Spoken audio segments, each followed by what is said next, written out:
ఒరే బాలు, ఆ పేపర్ మీద ఫోటోని తిన్నాం ఆపి నా మాట విను. మన దగ్గర ఉన్న బడ్జెట్ 50 రూపాయలు. మనం నలుగురం ఉన్నాం. ఏదైనా టిఫిన్ చేయాలి. 50కి ఏమొస్తుందిరా? ఒక ఇడ్లీ వస్తుంది. దాన్ని నలుగురం పంచుకుంటే అది ఇడ్లీ అవ్వదు, మనకు పచ్చడి కూడా అవ్వదు. ఎందుకు అంత ఖర్చు? 10 పెట్టి బిస్కెట్ ప్యాకెట్ కొందాం. తలా ఒక బిస్కెట్ తిని లీటర్ నీళ్లు తాగితే కడుపు నిండిపోతుంది. మిగతా 40 రూపాయలు సేవ్ చేద్దాం. ఒరే కిరణ్, ఆ 40తో ఏం చేస్తావురా? అపార్ట్మెంట్ ఏమైనా కొంటావా? రే, నా గర్ల్ ఫ్రెండ్ ఐస్ క్రీమ్ కావాలంటుందిరా. ఆ 50 నాకు ఇచ్చేయండి. రేపు మీకు డబ్బులు ఇస్తా. రే సిద్ధుగా, నీకు రేపు అనేది రాదురా, మాకు ఐస్ క్రీమ్ మిగలదు. నాకు ఒక ఐడియా వచ్చింది. పక్క వీధిలో ఒక ఆయన కొత్త ఇల్లు కట్టుకున్నాడు. ఈ రోజు గృహప్రవేశం అంట. మనల్ని ఎవరు పిలవలేదు, కానీ మనం ఫోటోగ్రాఫర్స్ లాగా బిల్డప్ ఇచ్చి లోపలికి వెళ్దాం.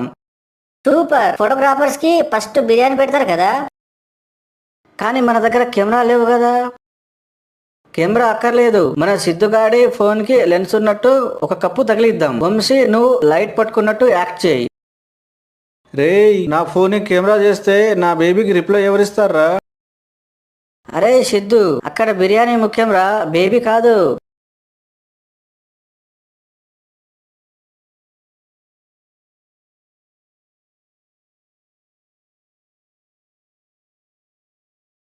Ready, rolling, action. సిద్ధు, ఆ పప్పులో నుంచి పొగలు వచ్చేలా ఫోటో తీ. బాలు, నువ్వు టేస్ట్ ఎలా ఉందో చెక్ చేయి. ఎవరయ్యా మీరు? ఇక్కడ నుంచి వచ్చారు?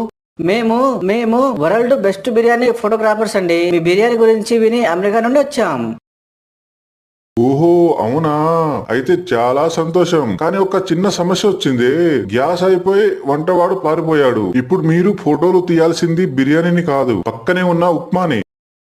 ఉప్మానా? గృహప్రవేశంలో ఉప్మా పెట్టే ఏకైక వ్యక్తి నువ్వే అయ్యగారు. చక్రి, ఉప్మా అంటే ప్లేట్ ఫ్రీ కదా, తిని వెళ్ళిపోదామా? రే కిరణ్, నీ పిసినారితనం తగలయ్యా. పదండ్రా పారిపోదాం. అక్కడ ఉప్మాలో జీడిపప్పు కూడా ఉన్నట్టు లేదు.